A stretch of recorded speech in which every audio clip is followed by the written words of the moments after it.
Will China replace America as world power? Yes. It is well on its way.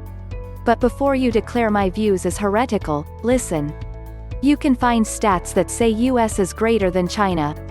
But I'm saying, don't look now. Look to the future. China is not afraid of working with other governments, and its economic and investment in Africa are the equivalent of Marco Polo's explorations of Asia in the 13th century. China has developed numerous projects that will isolate the United States, too occupied arguing about white supremacy, and profiting from fleecing Americans through corrupt practices in banking and insurance, spending our dollars on bombing the Middle East, etc. While China does what? Makes friends. Around the world. China's One Belt, One Road project, announced in 2015, will help European countries, as China intends to invest allegedly $1.6 trillion toward its plans to create joint projects to streamline commerce between China and countries in Europe. And we're $20 trillion in debt. Recall that the United States is quite enormous. Europe is a union of different countries, of which only Germany, amazingly, can be considered an economic powerhouse. Furthermore, Canada and Europe own a lot of the United States businesses to a degree that should surprise us all. These countries are Western, Anglo-Saxon countries with an inherent belief in their superiority. While I don't dispute their importance to the development of the Western world, those countries' successes have been based upon colonialism and military dominance. China is not trying to overtake any other countries, except in regards to its skirmishes with its neighbors to which it lays historic land ownership claims. During the Second China Central and Eastern Europe Summit in 2013, Chinese Premier Li Keqiang announced plans to jointly build a railway between Serbia and Hungary, industrial capacity cooperation, and it also has the Three Networks and Industrialization project. Add to that its Johannesburg Action Plan. China is making strategic incursions, building relationships with cash-strapped countries that need new infrastructure. China is building on its own with the enthusiastic acceptance of its foreign benefactors. China knows its importance in the world. Why aren't we Americans doing this level of business in Africa? A continent of over 50 nations? Think about that. In the U.S.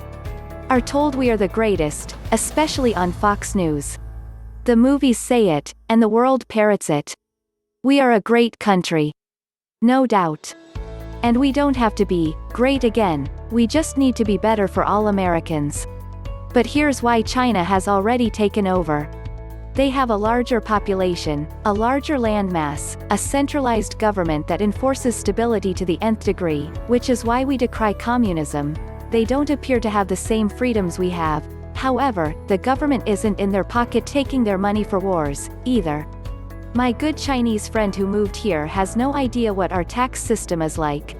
They don't pay taxes, like we do, according to her.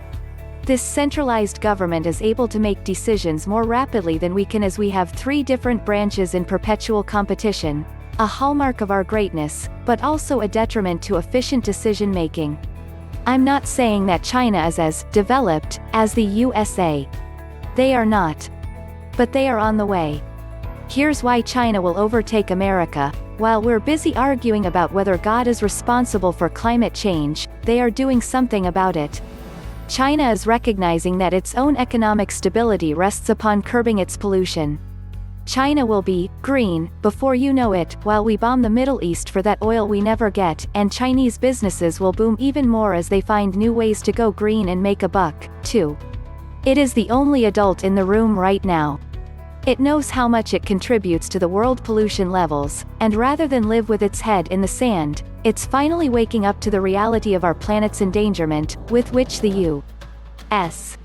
is still toying, which will accelerate our extinction, likely due to climate change disasters.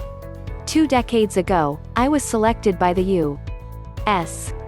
Attorney General to live in England as a fellow in public policy.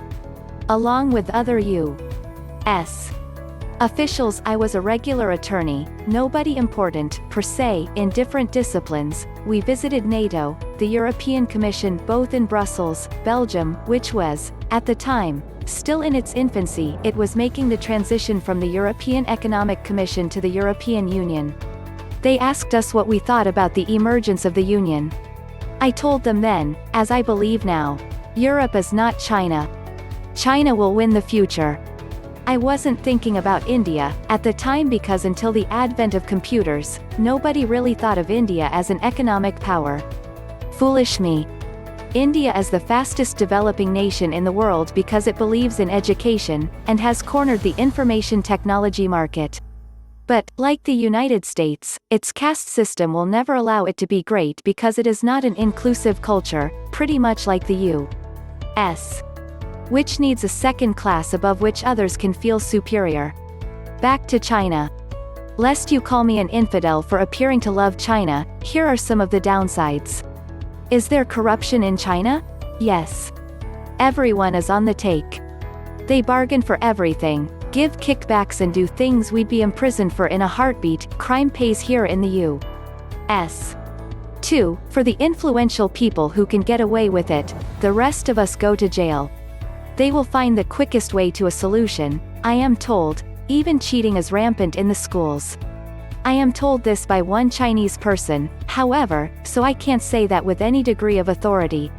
But I can say that I've seen enough of how business is done, as an attorney, as I have had 3 Chinese and 1 American client doing business in China, whose problems I had to resolve. It's the wild wild west there, and everyone is trying to make money. You can't really predict the future, but I find it very unlikely. But the problem is how you're going to define most powerful country in the world. Economically, I would give a slight edge to the US. True, China has an enormous GDP and massive growth potential, but GDP growth is a poor indicator of economic stability. Other statistics, such as GDP per capita, the wage gap, and real estate price, and stock market fluctuations show this. So while many assume China is an undauntable economic giant from GDP and growth, it doesn't tell the full story. Sustained massive economic growth over the years has many consequences, and it relies heavily on the Chinese government intervening in the real estate and stock markets to prevent massive market downturns. Many economists have been theorizing or predicting a massive slump or downturn in China, which has largely been avoided due to strong government interventions.